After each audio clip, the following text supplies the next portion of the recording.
Bonjour, dans le cadre des chroniques du cabinet Cornille, Fouché et Magnetti, je souhaiterais dire quelques mots sur les conséquences à venir de la récente loi climat et résilience sur l'implantation des commerces en France.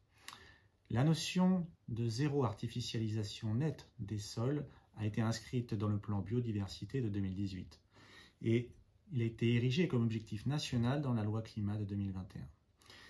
L'objectif est l'absence d'artificialisation des sols à partir de 2050. Pour y parvenir, la loi crée des outils, des mesures phares qui vont dans deux directions. La première, c'est la reconversion des friches.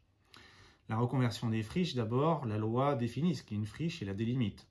Et elle considère que les projets de construction réalisés sur une friche pourront déroger aux règles de gabarit, pourront même déroger aux règles de stationnement. C'est un avantage considérable qui devra être motivé dans la décision. La loi crée aussi autre chose, elle crée le certificat de projet. C'est comme un certificat d'urbanisme qui cristallise les règles pendant 18 mois, mais qui est plus large qu'un certificat d'urbanisme et qui va porter également sur la participation du public et le contenu d'une étude d'impact. La loi va aussi dans une autre direction et instaure un principe d'interdiction de création d'un projet d'artificialisation des sols. Il ne pourra pas y avoir d'autorisation d'exploitation commerciale lorsqu'on artificialise les sols.